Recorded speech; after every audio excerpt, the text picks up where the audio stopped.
बुद्धि गाड़ा काम बिगाड़ा। 3 बहुओं के रवैये से सासू माँ बहुत परेशान थी। दरअसल बात ये थी कि तीनों बहुओं में किसी बात को लेकर अनबन हो गई थी। तब से ही तीनों एक दूसरे से मुंह फुलाए रहती थी। ना कोई सीधे मुंह किसी से बात करती, ना किसी का कहना मानती। पड़ोसी भी इस बात को जानते थे और जाने कैसे कैसे बातें भी करते। इसीलिए सासू माँ ने तीनों बहुओं को तुरंत अपने कमरे में बुलाया। मैं कई दिनों से देख रही हूँ, तुम तीनों अलग अलग सारे काम कर रही हो। ये सब नहीं चलेगा, तीनों को मिलकर ही काम करना पड़ेगा। सास की बात सुनकर एकदम से बड़ी बहू बोल उठती है। नहीं मम्मी जी, मैं इन दोनों के साथ कुछ नहीं कर सकती। मैं इस घर की बड़ी बहू हूँ, फिर भी ये मेरा कहना बिल्कुल भी नहीं मानती। अरे जेठानी जी, जानबूझकर मुझे डबल काम करवाती है आप, और छोटी मुझसे टेढ़े मुंह ही बात करती है। इन दोनों के बीच हमेशा सैंडविच बन जाती है मेरी, और मैं हमेशा आलू की तरह बीच में मसली जाती हूँ। मम्मी जी, इन दोनों को लगता है कि मैं छोटी हूँ तो इनके पैरों तले दब जाऊंगी, लेकिन नहीं, मेरा भी उतना ही अधिकार है जितना इन दोनों का है। बड़ी आई दोनों मेरी चुगली करने के लिए, मुझे क्या कम समझ रखा है। तीनों बहू एक दूसरे से बहस करने लगती है और सास दोबारा ये देखकर टेंशन में आ जाती है और सबसे कहती है, चुप हो जाओ, अब से तुम तीनों सारे काम एक साथ करोगी, आंख बंद करके एक दूसरे की बात सुनोगी। तुम तीनों इस बात को गांठ बांध लो, वरना अगली छुट्टियों में तुम्हारा अपना मायके जाना कैंसिल। सास की बातें सुनकर डर के मारे तीनों हामी भर देती हैं। जी मम्मी जी, मैं समझ गई। हाँ मम्मी जी, जैसा आप कहें। आप जो कहेंगी मैं वही करूंगी।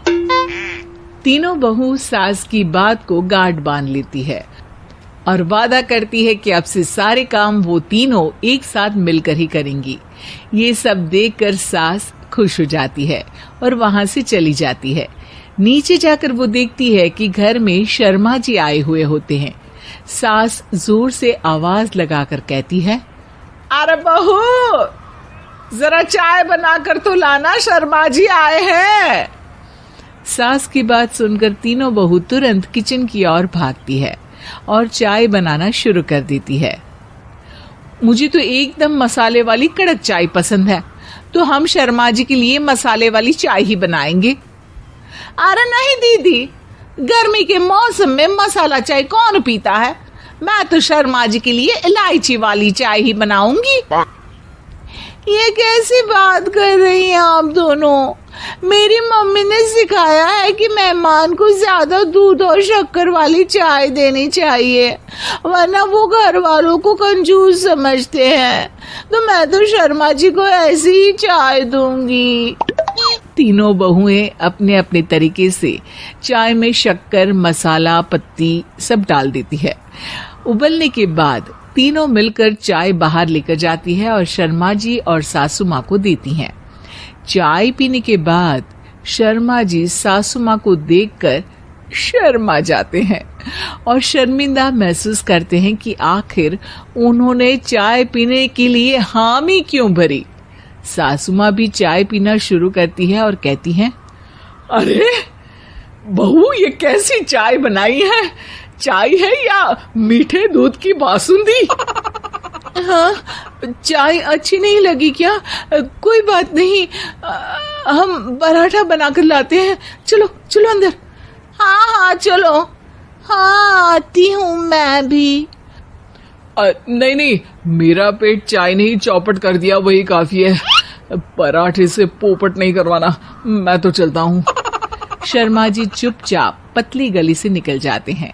अगले दिन सास बहुओं से कहती है, अरे बहू, जाओ जाके ऊपर के गेस्ट हाउस की सफाई कर दो। कल हमारे यहाँ मेरे दूर के रिश्तेदार आने वाले हैं, तो पूरे कमरे को चमका देना, समझी?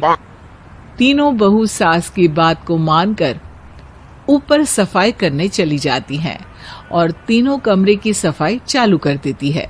बड़ी बहू मकड़ी के जाले साफ करती है तो बीच वाली झाड़ू लगाना और छोटी वाली सर्फ डालकर जमीन धोना शुरू कर देती है। अरे दीदी जेठानी जी, अभी मैंने पूरी फर्श धोई और आप फिर से धूल नीचे गिरा रही हैं। और मछली जेठानी जी, आप बिना झाड़ू की धूल यहाँ छटक रही हैं। अरे तीनों को साफ करना है, एक साथ सफाई करते हैं ना। अरे वही तो, हम साथ साथ हैं, घर साफ साफ है। तीनों बहू ऐसे ही काम में उलझ जाती है और 2 घंटे तक एक ही कमरे की सफाई करती रहती है। बहुत देर से अपनी बहुओं को ना देखने के कारण सास ऊपर कमरे में उन्हें देखने जाती है, लेकिन कमरे में घुसती ही वो गीली फर्श पर फिसलने के कारण नीचे गिर जाती है। ओरी मोरी मैया, हड्डी मरोड़ के रख दी। आए मेरी तो कमर ही टूट गई रे। तीनों बहुएं सास को उठाती हैं और बिस्तर पर सुला देती है। अरे मेरे हाथ पैर दर्द कर रहे हैं, दबा दो आराम मिलेगा। हाँ जी माँ जी। अरे जी माँ जी, जी माँ जी। और तीनों बहुएं एक साथ सास के हाथ को दबाना शुरू कर देती है। माँ की तो चीख ही निकल जाती है और नतीजा ये होता है कि सास के बचे हुए शरीर में भी दर्द उठ जाता है। हाय राम, ये क्या कर दिया तुम तीनों ने। अरे मेरी तो किस्मत ही फूटी है कि तुम जैसी बहुएं मुझे मिली। हे भगवान, पूरे शरीर में दर्द बढ़ गया है। अब तो पता नहीं कि चल भी पाऊंगी या नहीं। माफ करो, मुझे गलती हो गई मुझसे कि तुम तीनों को एक साथ काम करने के लिए बोला। सोचा था तीनों मिलके अच्छे से काम करेगी, लेकिन बड़े बुजुर्ग सही कहते थे कि 3 तिगाड़ा काम बिगाड़ा। तुम लोगों ने ये बात ना आज साबित करके दिखा दी। तुम तीनों को तो समझाना यानी मानो भैंस के आगे बीन बजाना है। तुम्हें अकेले अकेले काम करना है ना, तो अब से तुम अकेले ही अपना अपना काम करो। तीनों बहुएं वहां से जाने लगती है। अरे कहाँ जा रही हो? आप ही ने तो कहा कि अपना अपना काम करो, तो मुझे मुल्तानी मिट्टी लगानी है। अरे मुझे भी तो नेल पॉलिश लगानी है। मुझे ना मेहंदी लगानी है। सास अपना सर पीट लेती है और कहती है, अरे मुझे भी लगाना है कुछ। क्या माँ जी? क्या माँ जी? क्या माँ जी? तुम्हारे घर वालों को फोन तुम्हारी हरकतें बताने के लिए।